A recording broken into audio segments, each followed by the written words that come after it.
How do you get a child to listen to you when they don't care about consequences? And how do you get your child to listen to you without spanking them or screaming at them?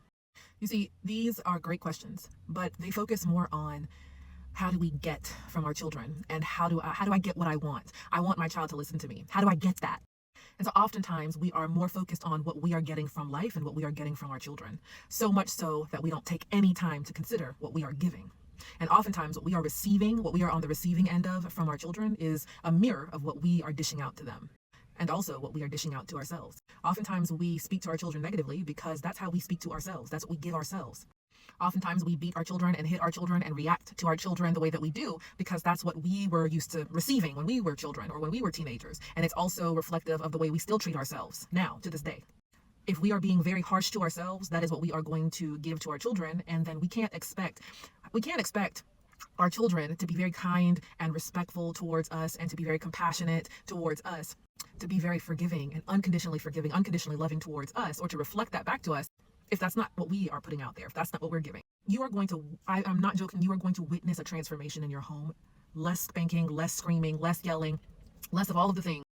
Less power struggles, less needing to discipline in harsh ways, less needing to discipline in ways other than having heart-to-heart conversations about a topic. You know what I mean? Less needing to really do anything other than be the guide and the teacher and the parent that you are. The more that you focus more on what you're giving to yourself and what you're giving to life, giving to your children, when you're more focused on that day to day than you are about what you're getting from your child. That's when a lot of things is going to shift. When a lot is going to shift.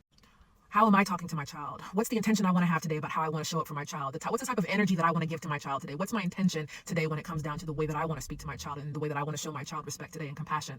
What intention do I have about the type of energy that I want to give and put into my home environment today? Is it joy? Is it compassion? Is it friendliness? Is it kindness? Waking up in the morning and saying, what am I going to give to my connection to my child?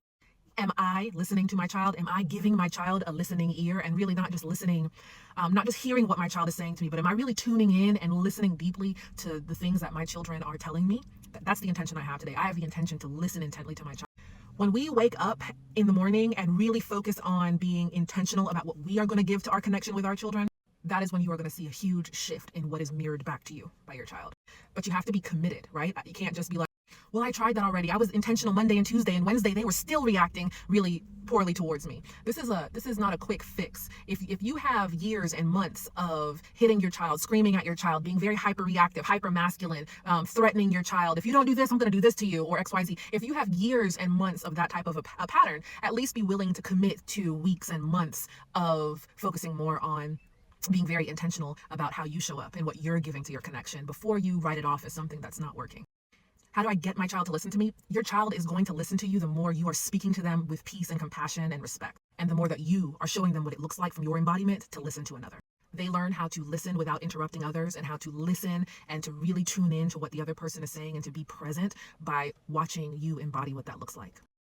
And we have to just remember that if somebody comes up to us and starts threatening to beat us and hit us and scream at us, I mean, it's very intelligent for you to say, I'm not listening to this. I'm not going to walk away or drive away or be like, call me when you are ready to speak to me with a more calm tone. That's very intelligent, right? Just have faith in who you truly are. Have faith in there being power in your peace.